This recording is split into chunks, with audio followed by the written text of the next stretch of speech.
Hey guys, what is up? It is Philbo. We're going to be talking about energy in Undecember. What is energy? How does it work? And how can you use it to improve your build? So we're going to jump right in.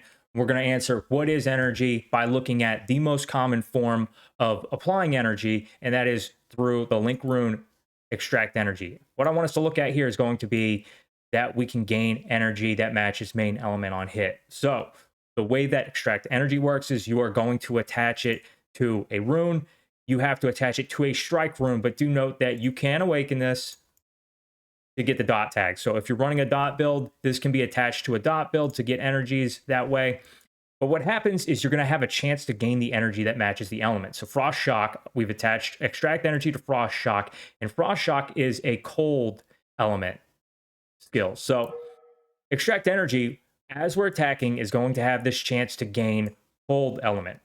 So what is that going to do for us? Cold element, as it stacks up, is going to decrease our element damage taken by 3%. We can look at the others here and see what they do as well. If you were to attach this to a physical ability, you'd get 3% per stack. Fire, you get damage per stack. So a lot of people try and put this on something that has fire to get the extra damage. Lightning element, you get status effect rate per stack. And then poison energy, you get attack speed, cast speed per stack. Extract energy is going to allow us to build these. Now, as we're attacking, you're going to see down here, these energies are going to start building up. Also note that I'm getting these extra random energies because of the way that extract energy works. So if we look at extract energy at the rare level, you have a chance to gain a random energy on hit. So that's why that is happening. But you'll see right here that our energy stopped at 5. So 5 is the max fixed energy that we have.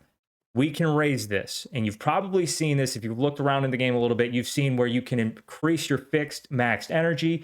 If we want to get this higher than 5, there are a couple ways to do it. The first way I can point out is going to be in Tree 9. Currently in the game, Tree 9 is dedicated primarily to energies. But let me click here in on atmospheric pressure. I've freed up 5 of my points, and we can see that we can get some extra fixed max cold energy. So this +1 is going to allow me to get to a stack of 6, right? So I can do that. And what we'll see here is as I'm attacking, these stacks are going to build up. And now I can get 6. This is important because you get that additional stack. Again, note that cold element is going to give us a decrease in element damage, 3% per stack. So that's an extra 3%. So at 6 stacks, that's now instead of 15%, it's going to be 18%. So that's important. But also a lot of skills rely on having as high fixed max energy as possible. For example, if we're looking at something like Arctic Shard, right? So we're looking at Arctic Shard, we can see here 2% cold damage amplification per 1 cold energy. So we want to get this energy up as high as possible. That is one way we can get the fixed max energy up. Another way we can get this fixed max is every single element, there's an avatar that you can boost up the fixed max energy through a passive skill. Avatar of Mirror Seti, if I wanted to get this up +1 further, I could drop enhanced cold energy and get this fixed max cold energy right here. So that would bring me up to a total of 7. And then you can also get some additional fixed max energy through uniques. The most notable unique you can do this with is going to be Boreal's Horizon. As you can see here, you can get upwards of 2 additional max energy. And it also is going to boost energy duration and effect. So you get a nice big boost to the effect. That 15% there is a big deal. And the other thing about this belt that makes this such an overpowered belt and why a lot of people use it is because you get this 8% chance to +1 the energy if you have that energy. So why is that important on this belt? Well, that is important because you're going to get random energies on hit if you have an extract energy, but also a lot of your avatars have the ability to get random energies too. So if we go over to active skill and we're looking at mental stimulation on the avatar Seftar, there's this link right here called gain energy. Gain energy is going to give us a chance for the summoner to gain a random energy upon casting buff.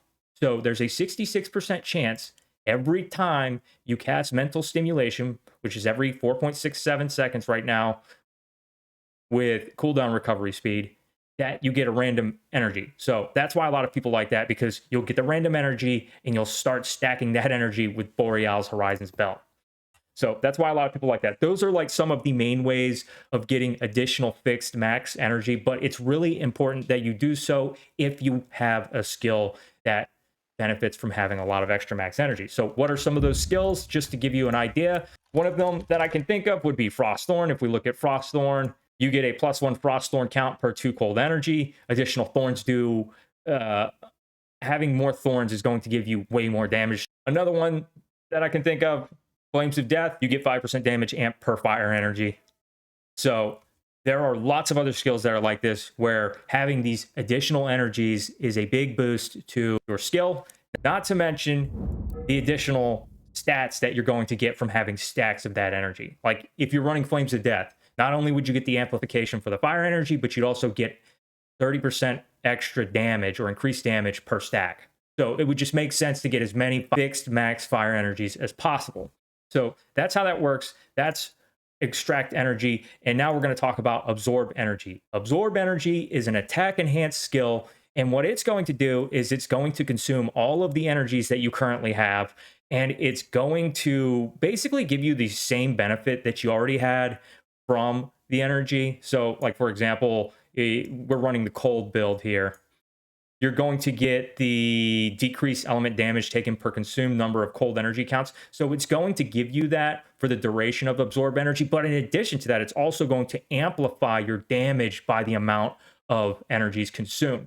So it's going to take them away for the time that you haven't absorbed energy, and you will have to build them back up. But you'll get at least get the benefit of the energies during absorb energy. Now, something that you want to keep in mind is when you're using this, there are certain skills that not having the energies is going to be a big loss of damage. So the reason would be this right here: cannot gain energy during this effect. So for the entirety of your absorb energy, the attack enhance, you will not be able to build energy up. And it could be a big loss of either functionality or damage depending on what skill you're running. So do take that into consideration when you decide which attack enhance you want to use, whether it be absorb energy or whatever else you could use for your build. So for example, we're going to go look back at Frostthorn again. Frostthorn, we get these extra Frost Thorns per 2 cold energy. So say I had a max fixed cold energy of 8, I would have 4 additional Frost Thorns hitting the enemy. If I were to use absorb energy, those 4 additional Frost Thorns are going to go away. So this could be an example of a skill that I probably wouldn't use absorb energy with. I'd probably still use something like release element as my attack enhance, because I wouldn't want to remove my cold energies. That being said, there are lots of skills that you don't need energies for, and absorb energy might work well with, but you do want to consider that when you're running it. So let's just see how it works. We're going to have Frost Strike going at it, and we are going to start building up our cold energies. So our cold energies should build up. We're now at 6, and what happens when I pop absorb energy is they all go bye-bye. Let's talk real quickly about how people are using these for builds outside of skills that utilize energies. There are many people running bow builds that will put on Illusion Arrow. If you're not familiar with Illusion Arrow, it is a toggle ability, and it shoots out guided arrows whenever you use bow skills. So after you use your skill enough times, it is going to shoot out these arrows, and then you have a chance to extract the energy for whatever you've converted it to. So in this example here, if I'm attacking with a bow ability, I'm going to start building up these fire energies because we've converted Illusion Arrow to fire. So I could be getting a big damage buff. You could honestly convert this to whatever you want based on your preference. Like say you want more survivability, you might say, okay, I'm going to take this convert fire damage off. You would be extracting earth energy and getting additional physical damage reduction. So I've seen a lot of people using illusion arrows this way. You could also use it on illusion axes. So many people use illusion axe and convert it to lightning damage and put continuous shock on it so that they can use the axe to shock. So like this build right here, Frost Strike and Frost Shock is a cold build, so it does not have a means to shock. If you're not familiar with shock, it's a debuff that increases damage taken by 20%. So it's huge damage increase. And extract energy, you could throw that onto the illusion axe and be also building up lightning energy stacks, which will increase the status effect rate by 6. Status effect rate is going to help you apply debuffs more consistently. So this could be something to help make your shocks more consistent with illusion axe. So if we go look at our character sheet and we go to status effects, we can see here, okay, as these lightning energies go up, so we're now at 3 lightning energies, our shock rate is higher. That's another way that people are using these, and you could honestly convert illusion axes to any element you want and potentially get a gain that way as well. So that is basically how energies work. If I didn't explain something clearly, or if you still have questions, go ahead and drop those in the comments below and I'll get back to you on it. But if the video has been helpful, do me a solid and drop me a like and a subscribe. It's going to help me out a lot and I truly appreciate it. But it's time to get back to the grind. So I'm going to catch you guys later.